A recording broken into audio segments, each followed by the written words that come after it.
Hi guys. Right, so part of the Datsun project, small job, just kind of getting started with it really. I haven't started on the vehicle itself, but I'm definitely putting an 1800 engine in it. And this is the badge off the side of the truck, and it says Datsun 1500 because that's the original engine size of the truck had in it. So what I'm going to do, because I'm putting an 1800 in it, I'm going to change the 5 to an 8. I've started on this one already.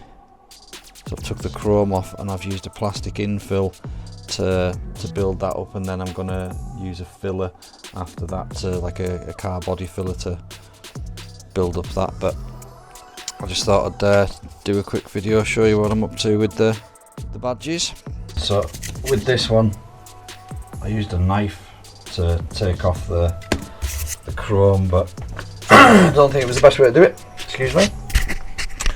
Don't think it was the best way to do it. I'm going to use sandpaper this time, so I'm just using 180 grit and a rubbing block. I'm just going to take that chrome off. You can see it's underneath there, it's copper, so they put some sort of a copper spray on it because it's plastic, you see, so they put some sort of a copper spray on it, and then on top of the copper spray you're able to do electroplating, and that's how they get the chrome onto the plastic. Okay, so now for the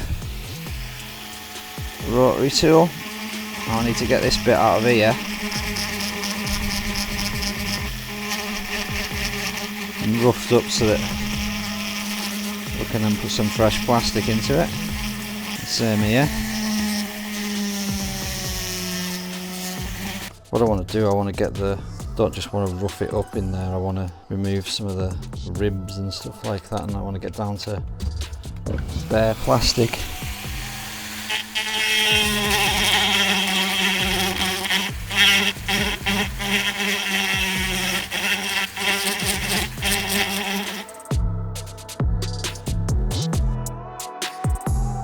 Okay.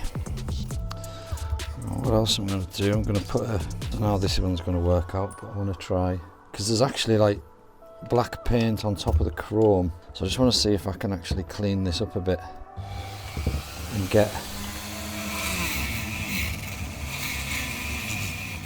see how that paint's coming off there.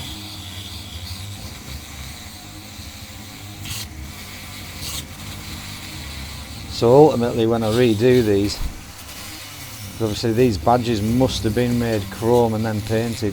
The paint hasn't got the best adhesion to the plastic, it's to the chrome, because the chrome hasn't been prepped at all, it's not been keyed in any way. So you can see there that I wonder what this chrome would come up like when I go over like that, because it's making quite a nice job of it. It's certainly reviving it, but you can see that the black paint comes off pretty easy.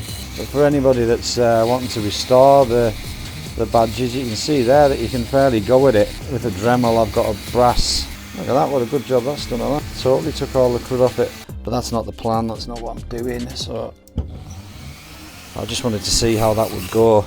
But what you can see from that is that the black paint comes off the chrome pretty easy. That's interesting to know that you can actually take a Dremel and get that chrome nice, and you'd have to be careful not to knock the rest of the paint off in the other areas. Certainly worked for brightening up that chrome. It's got years of crud on it. So this is like a 3D printing pen. So what it does is the filament that goes in the end there is heated up at the tip, and it melts it. You see it's heating up there, that's the temperature. It melts this filament, and that's what I'm going to do there. I'm going to just fill these indentations up with the plastic filament. And I guess I could use a filler, or there is other ways of doing this, but I'm wanting to turn that 5 into an 8. Obviously I could just put filler in the whole thing and just build that up with filler, but I want to use plastic in the start of it to I think it'll just get a better grip, you know. So what I'll do is once this is heated up, it's got to get to 180 degrees, and then I'm just going to heat that up a little bit with the flame, just so it's nice and just so it softens the plastic in the area, and then I'll build both of them up with the plastic in the same way as I have done on this one. You can see is quite hard to see actually, but there and then I've took a little cut out there and there as well to eventually form the 8 shape. Just put a bit of paint on that so you can see it a bit better. You can see the 8 there now. So it's quite a fiddly little job. This is nearly heated up, 179, 180. There we go. You can see that that's now melting out of there. Zoom it in a bit. So let's put a little bit of heat in that hole.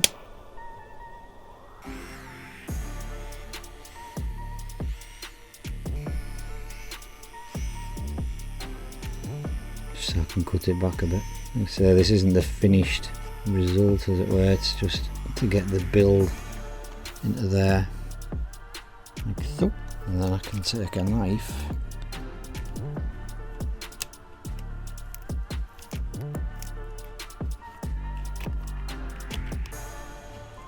start shaving the top of that off.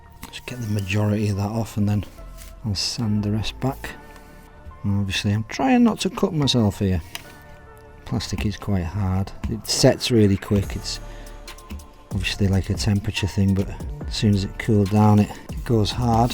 You can see there, even by the way I'm pushing on it and that you know it's nicely set in there, you know, it's not coming out, and I think that's a better way to do it than, you know, than using filler to build up most of it. If you use plastic to build up most of it, then at least it's the same material that the thing's made from. So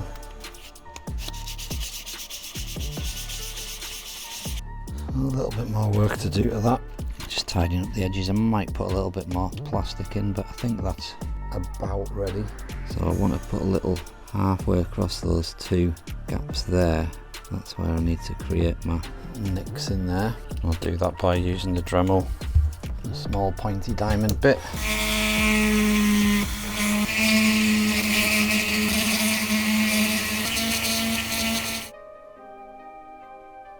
That's the basic shape formed anyway. Now, it's not easy working with plastic and a Dremel because the speed of the Dremel generates heat and ultimately melts the plastic, so it's going to be really tricky to sand into these small areas. And I'm not expecting this to be absolutely perfect either. There's a lot of little lines in the background there that I'm not going to be able to recreate, and I'm going to lose in places.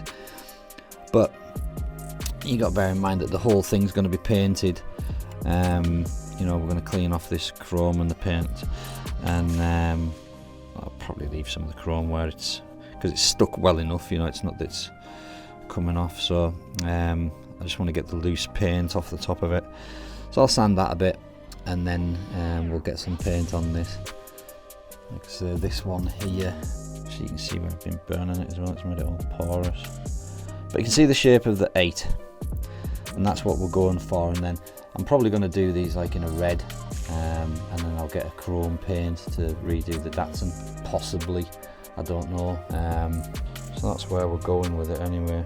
And once they're all the same colour, you won't really be able to tell once I've got the filler into it. I might even like fill these as well so that they all look the same. We shall see, we shall see. Okay, so I've sanded them both down, got as much of the black paint off as I can, and keyed up the chrome as well so that it's got a good shiny bit there. Just taking off all the shiny bits that I can get to with the sandpaper, because there's obviously a lot of like crevices and stuff in them to get at. But I've went over with the Dremel with a wire brush, then I've cleaned it off as well, give them a brush down just to get any bits off them. And what I'm going to do now, I'm just going to put a coat of primer onto them, and I'm using an etch primer. It gives a better adhesion to certain surfaces. It bites into it a little bit, so it's not a plastic primer. There is plastic primers as well, but etch primers like bite into metal better, so there's a lot of chrome on there. So I'll just get a coat of this on, and the reason I'm doing this is just because I want them all one colour, because if they're all one colour I can see easier what I'm doing. Just makes it easier to see the whole thing and how it's going. You want a thin coat on first and then build it up a little bit. Now this doesn't have to be perfect at the minute, it's, like I say, it's just to get them all one colour. And then when I come along with the filler, it'll be easier to see how I'm doing, and I've done that from both angles, or all angles, just so that we can get in all them crevices as well. So although we've got a lot of work to do yet, you can see that these are very much looking more like 1800 badges than 1500 badges. Got a bit more sorting out to do on this one. I've nicked into it with the Dremel a little bit and hacking away at it with the knife. That's partly why I wanted to sand this one, just to do a better job, but quite pleased with them so far. They're looking good. It's all going to plan. So that's part one of my Datsun 1800 badge conversion. So thanks for watching. If you've got any projects on like this, or fancy doing something like this, and A, give you a bit of inspiration to do it, and B, give you an idea of how maybe to do it. This is just how I'm doing it. There's different ways of doing it, definitely. So thanks for watching. Don't forget to like and subscribe if you like what we're doing. Support the channel. There's going to be a lot more of this. We're just getting started, and the devil's in the detail, isn't it? So yeah, please give us a like and subscribe, and drop a comment, and we'll see you on the flip side. Cheers guys, bye bye.